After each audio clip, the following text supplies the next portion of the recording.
A black BMW stopped at a red light on Flamingo Road. A white Cadillac pulled up beside it. 4 shots shattered the desert air. Tupac Shakur, rapper, poet, activist, fell into a darkness he had always sensed was coming. The strip kept glowing, tourists kept laughing, but inside the hospital at University Medical Center, a fight between life and death unfolded behind closed doors. 6 days later, it ended, but the story didn't. Witnesses changed their testimony. Evidence vanished. Detectives were reassigned. And while the world kept asking why no one was arrested, a man named Dwayne Keffy D. Davis walked in and out of interviews, boasting about a secret he claimed was too dangerous to tell. For decades, nobody touched him. Then in 2023, everything shifted. One arrest reopened a case the world thought was frozen. Old footage resurfaced. New testimonies emerged. The shadows around Tupac's final night began to move again, as if his ghost refused to fade. This isn't just a murder story. This is the unraveling of an American myth. A legend killed at 25, yet more alive today than ever. But that was only the beginning. Tupac Amaru Shakur was born on June 16, 1971 in East Harlem, one of the roughest, loudest, most politically charged neighborhoods in America. His first crib wasn't a quiet home. It was a battlefield. His mother, Afeni Shakur, was a member of the Black Panther Party and was pregnant with him while standing trial on federal conspiracy charges. Tupac entered the world surrounded by revolution, surveillance, and the constant awareness that freedom was something you fought for, not something you were handed. The apartment they lived in was small, dim, and always crowded with activists moving in and out. Newspapers covered the kitchen table. Pamphlets about social justice lay stacked beside half-eaten meals. A young Tupac learned to read while sitting on the floor beside militants analyzing the state of America. His childhood lullabies were the sound of police sirens outside Lenox Avenue and the heated conversations about equality echoing through thin walls. When he was a boy, Afeni struggled to keep the family afloat. She battled addiction. The electricity was cut more than once. Tupac and his sister often slept with their coats on during cold New York winters. But even in that environment, talent grew like a weed, breaking through concrete. Tupac wrote his first poetry at age 12, raw lines about hunger, fear, and a world that didn't make room for children like him. In 1986, everything changed. Afeni moved the family to Baltimore, hoping to escape the violence that clung to their Harlem years. Tupac entered the Baltimore School for the Arts, an environment so different it felt like stepping into another universe. Here he studied Shakespeare and ballet. He acted on stage.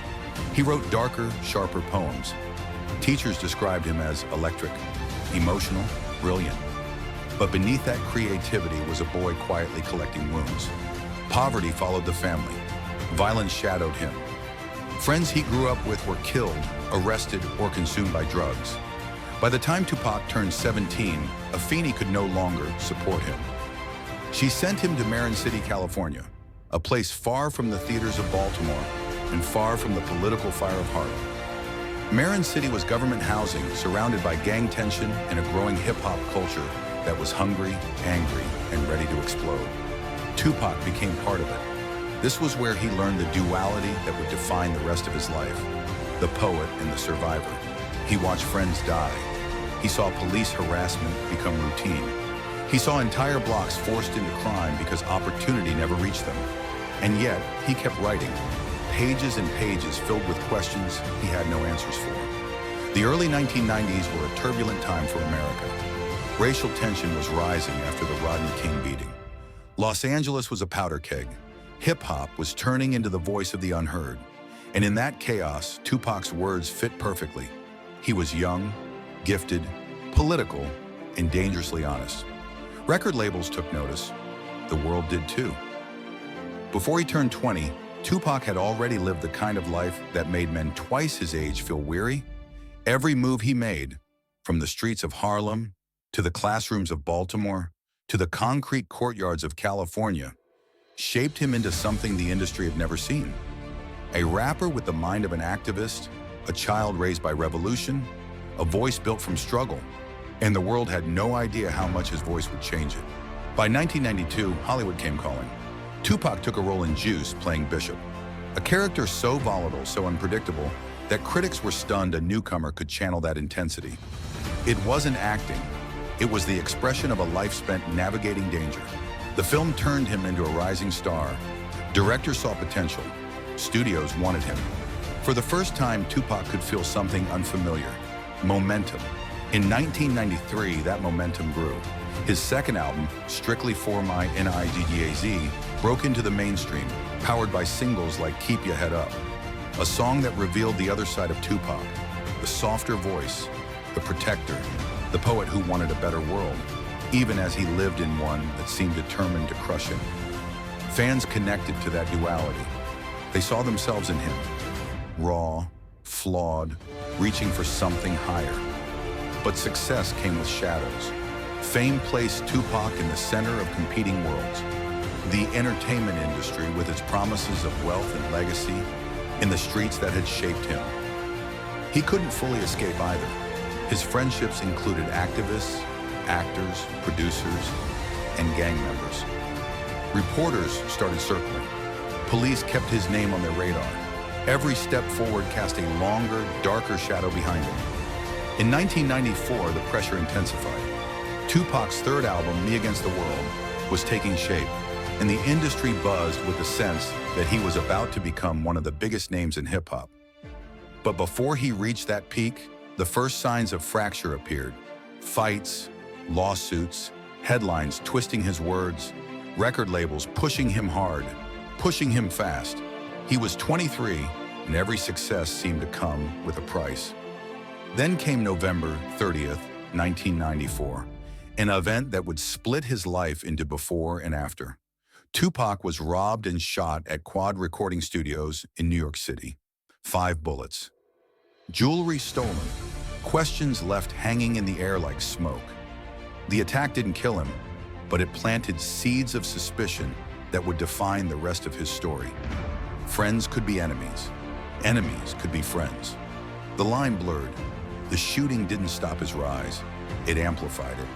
When Me Against the World was released in 1995, it debuted at #1 on the Billboard charts, while Tupac sat in prison. It was the first time in history a rapper topped the charts from a jail cell. The world saw a man fighting everything: poverty, violence, the legal system, himself, and they couldn't stop watching. By the time he walked out of Clinton Correctional Facility later that year, Death Row Records had a contract waiting for him. Money, power, a platform big enough to shake the entire industry. Tupac stepped into the next chapter with a fire that had been building for years. Fame no longer felt like a dream, it felt like destiny. But success wasn't smoothing the path ahead, it was narrowing it.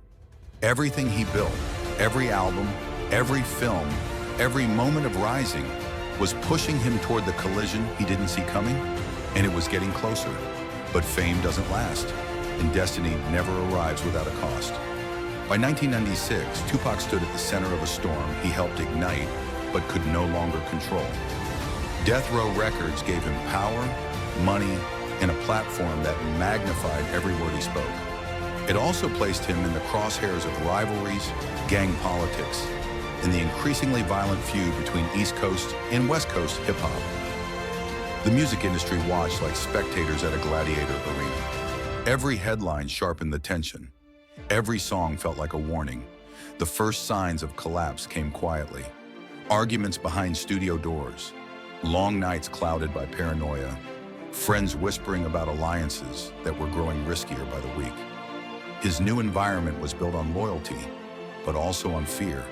The deeper Tupac sank into Death Row's world, the harder it became to separate the stage persona from the man who once wrote poetry to escape the chaos of Harlem. Tupac arrived in Las Vegas to watch a Mike Tyson fight, an event meant to be celebratory, not fatal. But in the lobby of the MGM Grand, a brief altercation erupted with a man named Orlando Anderson, a known gang associate. Surveillance cameras captured fists flying, bodies colliding, and Tupac at the front of the confrontation. It lasted seconds. The consequences would last decades. Hours later, Tupac rode through the Las Vegas Strip in a black BMW driven by Suge Knight. Neon lights washed across his face, flashing red, blue, and gold, as thousands of tourists wandered the sidewalks without knowing history was tightening around the city. The air was warm, traffic was slow, and somewhere in the distance, a white Cadillac began to follow. At 11:15 p.m., the Cadillac pulled up on the passenger side. A hand emerged from the window. 4 shots tore into the BMW. Glass exploded, metal buckled. Tupac was hit in the chest, pelvis, and lung. Suge Knight reached for him as the car drifted forward, headlights shaking. The strip continued glowing, but the world inside that BMW went dark. Police arrived quickly. Paramedics worked frantically. But what followed was a series of failures that still haunts the case.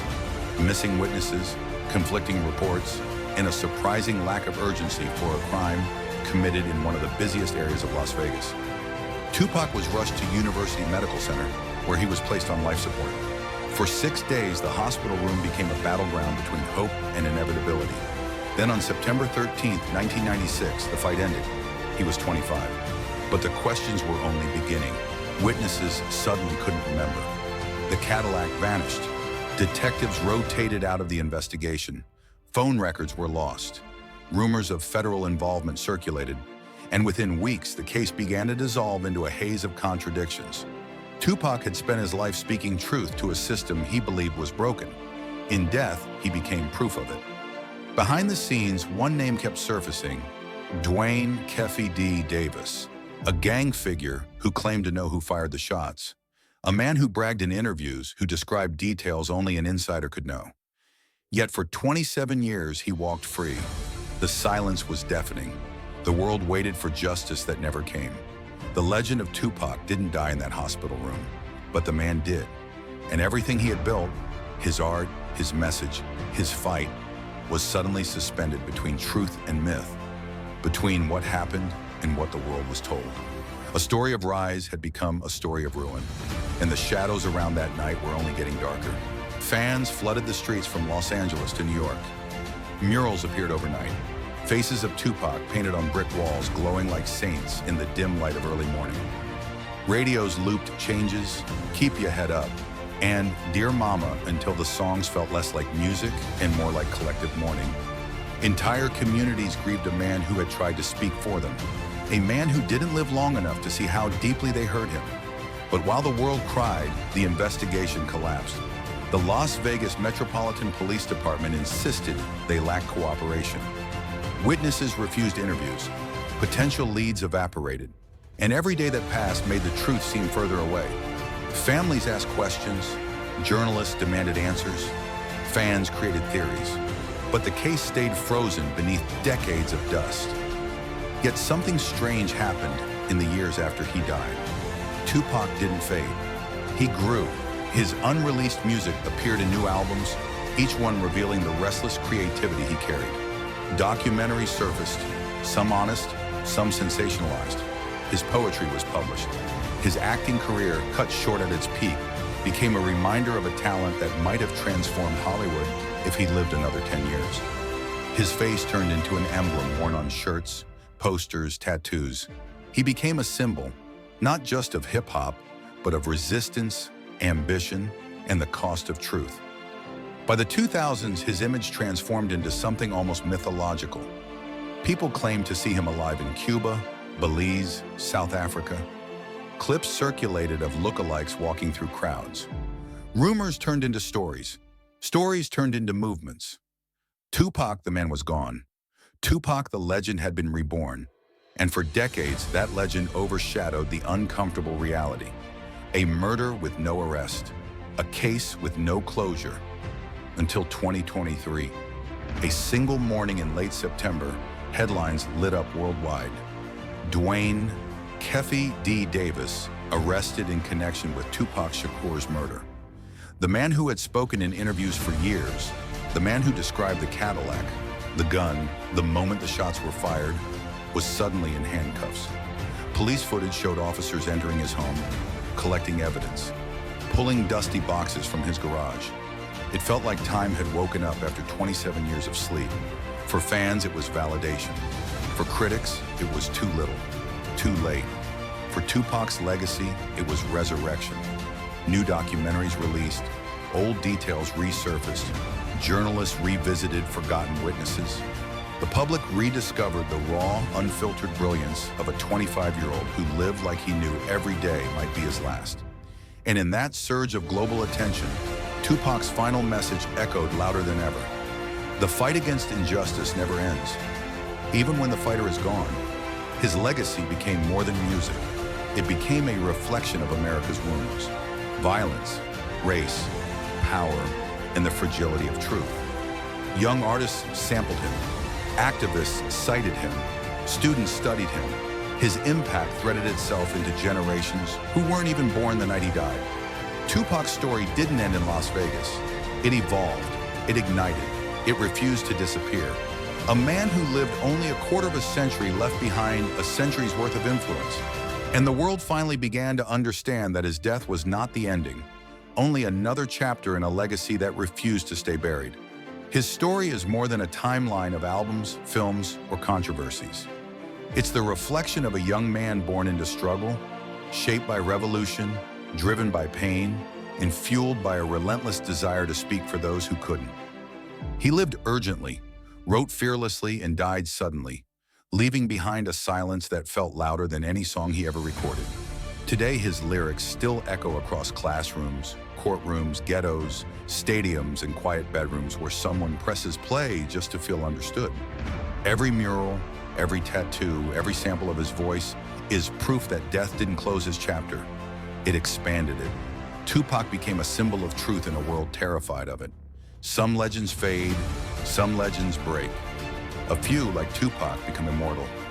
And somewhere preserved in the grainy footage of that final night, in the pages of the poems he never finished, and in the millions of hearts he still ignites, his legacy continues breathing.